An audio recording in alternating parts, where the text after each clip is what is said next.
우리 곁에 있는 사람이 나르시시스트인지 아닌지를 알 수 있는 방법이 있을까요? 그럼요, 있죠.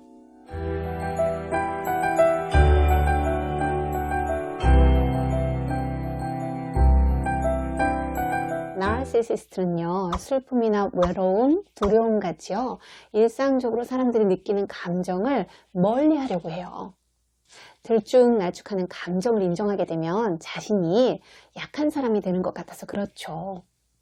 그렇게 항상 자기의 감정을 회피하는 사람이 있다면요, 바로 그 사람이 나르일 가능성이 커요. 우리는 누구나 관계 속에서 실수도 하고 상대방에게 상처를 주기도 하지만 또 잘못을 시인하고 사과도 하면서 깊이 있는 관계를 맺죠. 그런데 나르는 후회하거나 뉘우치는 감정을 드러내는 게 아주 불가능한 사람처럼 보여요. 자, 이제부터 나르가 자기의 감정을 어떻게 처리하는지에 대해서 살펴볼게요. 먼저는 진짜 감정을 회피하면서 대신 화를 내거나 화제를 돌리죠. 나르의 내면은 불안정해서 사람들과의 관계 속에서요, 긴밀하게 상호작용하는 것을 두려워하기가 쉬워요. 이 내적 두려움을 없애고 자신감을 갖기 위해서 나르가 주로 사용하는 방법이 있죠. 그건 바로 상상하는 거예요. 어떤 상상을 말할까요? 자신이 완벽하게 홀로 설 수 있고요. 타인의 행동과 기분에 휘둘리지 않는다는 상상이죠. 이런 상상 속에 있으니 그들은요, 상대방의 말이나 행동으로 인해서 상처받고 기분이 상해도요, 내색을 잘 안 해요. 마음이 상했어도 별거 아닌 척 자신의 진짜 감정을 회피하면서 대신 상대의 잘못을 가만 놔둘 수는 없다며 화를 내곤 해요. 여기서 화는요, 가짜 감정인 셈이죠. 하지만 허세 부리면서 길길이 날뛰고 고함치는 그들의 모습을 보면서 우린 느끼죠. 당황스럽고 불안하고 초조하다는 걸. 이런 감정 공포증 때문에 나르들은요, 자기의 감정뿐만 아니라 상대방의 감정도 아주 멀리하려 해요. 그래서 상대가 어떤 감정을 느끼는지 관심도 없고요. 설사 상대의 감정을 느낀다고 해도 공감하려 하지 않죠. 써니는 남자친구가요, 대학원 진학에 대한 두려움을 말할 때마다요, 괜히 화를 내거나 화제를 확 돌려버려요. 남친의 고민을 듣는 동안 자신의 미래에 대한 불안이 솟구쳐 오르기 때문이에요. 근데 써니는요, 남자친구에게 그런 얘기를 들으면 나도 불안감이 막 올라와 하고 이렇게 솔직하게 말을 못해요. 대신에 같은 얘기를 벌써 몇 번째 반복하는 거야. 지겨워 죽겠어 라면서 화를 내거나요, 함께 보기로 한 영화에 대한 이야기로 급히 화제를 전환해버리죠.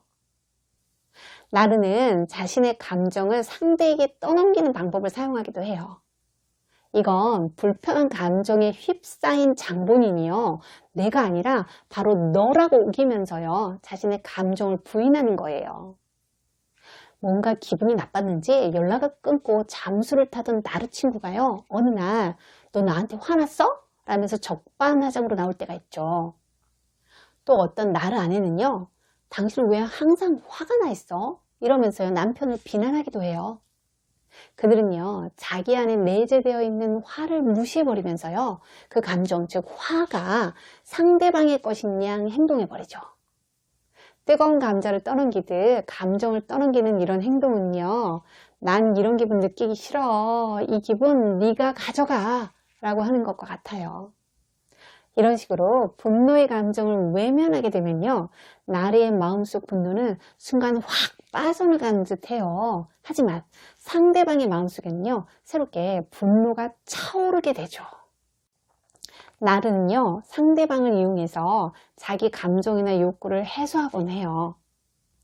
나르는 일반적으로 도움을 청하거나 자신의 욕구를 직접적으로 알리는 걸 거북해해요. 물론 염치불구하고 상대방에게 도움을 청하는 걸 당연하게 여기는 나르도 덜어 있긴 하지만요, 사람들에게 의존하면서 약해 보이는 자신을 직면하는 게 싫은 거죠. 그래서 그들은 자기가 원하는 것을 손에 넣기 위해서요, 관계 속에서 크고 작은 일들을 만들어요. 이건 뭔가를 직접 부탁할 필요가 없어서요, 자존심이 아주 강한 나르가 활용하기 편리한 방법이죠. 제가 알고 지내는 어떤 사람은요, 자기가 외롭고 뭔가가 특별히 먹고 싶은 것이 있을 때요, 저와 만나자고 하면서요, 제3자를 반드시 불러내요. 그 만남의 자리에서요, 번드르르한 언변으로요, 그 3자에게 음식을 대접받고요, 자신의 얘기를 하면서 시간을 즐겨요.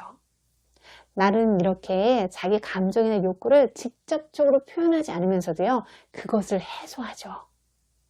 나르는 상대가 우쭐해지도록 떠받들면서 자신의 우월감을 드러내죠. 나르는 종종 친밀하게 지내는 상대방을 떠받들어요. 그렇게 해서 자신이 특별한 사람이다 라고 드러내고 싶어하는 욕구를 충족시키는 거예요. 저 사람이 나하고 친하게 지내는 건 나 역시 특별한 사람이기 때문이야 라는 논리인 거죠.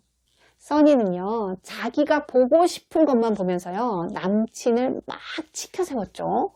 남친은요, 점점 부담스러워졌고요. 이런 경우 나르는 상대가 평범한 인간이라고 생각하기 꺼려요. 왜냐하면 불완전한 인간은 자기에게 실망을 안겨줄 수 있기 때문이죠. 하지만 이렇게 상대방을 우상처럼 만들면 깊이 있는 관계를 가질 수가 없어요.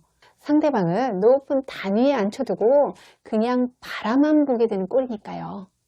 나르는 이렇게 상대를 높이는 방식으로 자기의 우월감을 충족시키죠. 나르는 영혼의 단짝을 찾아 헤매면서 관계 속에서 몰려오는 두려움을 해소하기도 한답니다. 나르는 자신의 불안한 감정이나 약점이 들통나는 것을 막기 위해서 쌍둥이 환타지 속에서 연인이나 소울메이트를 찾아 헤매요. 내 옆에 나와 똑같은 생각과 감정을 가진 쌍둥이가 있다면 어떨까요?